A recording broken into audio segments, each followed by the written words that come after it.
हमारे जीवन का आधार है अन्न, और अन्न पैदा होता है मिट्टी में। फूड की जननी है धरती माँ, जिसे रासायनिक खाद देकर हम अत्याचार कर रहे हैं। जैविक और प्राकृतिक उत्पाद मानव स्वास्थ्य को बेहतर रखने के अलावा खेत की उर्वरा शक्ति को बनाए रखने में मददगार होते हैं। बच्चों का स्वास्थ्य और भविष्य बेहतर होगा, इसी सोच को आगे बढ़ाने के लिए राजीव त्यागी ने अन्नदाता फाउंडेशन का गठन किया और एक मिशन के तहत प्राकृतिक खेती को बढ़ावा देने के लक्ष्य के साथ आगे बढ़े।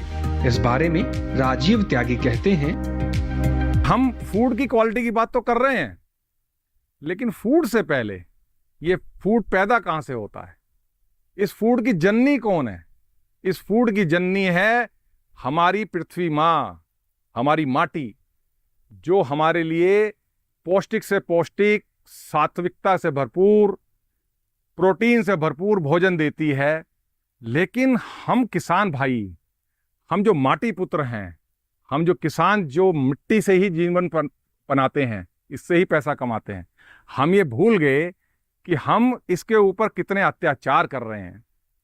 हम पैसे के लालच में, सिर्फ इसलिए कि ज्यादा पैसा आए, क्या कभी हम लोगों ने सोचा कि जो भोजन हम लोग इस संसार में अपने बच्चों को हम भोजन दे रहे हैं, क्या वो भोजन उनके लिए कैसा है?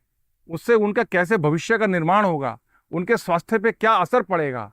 ये कभी हम लोगों ने नहीं सोचा। बस इसी सोच के साथ मैंने अपने आप को जागरूक करते हुए एक मिशन की तरफ कदम बढ़ाया, और वो मिशन था मेरा अन्नदाता फाउंडेशन। राजीव त्यागी बताते हैं कि जैविक खेती की ओर बढ़ने के दौरान उन्हें कुछ मुश्किलों का भी सामना करना पड़ा।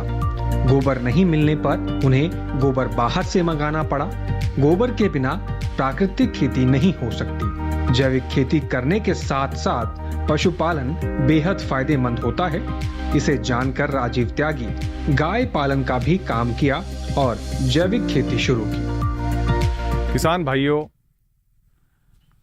ये जो आप बाग मेरे साथ जो देख रहे हो, ये मेरे पिताजी ने बड़ी मेहनत के साथ लगाया था। लेकिन जब दिल्ली में व्यवसाय करने के बाद जब मुझे ये महसूस हुआ कि मुझे ऑर्गेनिक खेती की तरफ जाना है, तो जब मैं बाग में आया तो मुझे ऐसा प्रतीत हुआ कि क्यों ना इस फल को, जिसको कि हम सिर्फ केमिकल बेस ही पैदा कर सकते हैं, क्यों ना हम इसे प्राकृतिक विधि से, जिस विधि से वर्षों तक लोग फल और फ्रूट का सेवन करते रहे, उसका आनंद लेते रहे, तो क्या उस प्राकृतिक विधि से हम दोबारा से ऐसा फल पैदा नहीं कर सकते?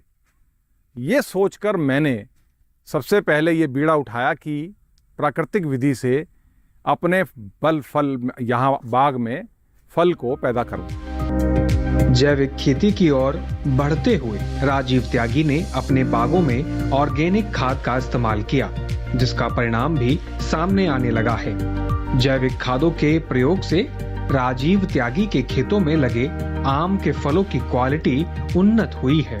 इलाके में उन्नत किस्म की लीची, नाशपाती भी पैदा हो रही है। इस बारे में राजीव त्यागी बताते हैं, मेरे किसान भाइयों, ये जो हमारा बाग है, ये करीब 100 बीघे के अंदर हमारा बाग है, जिसमें आम की सभी वैरायटीज़, चाहे वो राम केला हो, दशहरी हो, चौसा हो, लंगड़ा हो, गुलाब जामुन हो, रटोल हो, आम्रपाली हो, ये सभी के वृक्ष हमारे बाग में हमारे पिताश्री ने लगाए थे।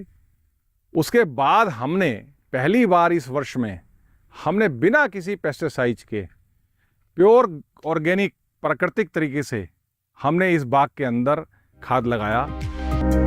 गौवंश का गोबर और गोमूत्र का उपयोग खेत की उर्वरा शक्ति को बढ़ाने और उत्पादन को बेहतर बनाने में किया जाता रहा है। मानव और खेत दोनों के स्वास्थ्य के लिए जैविक खेती बेहतर है।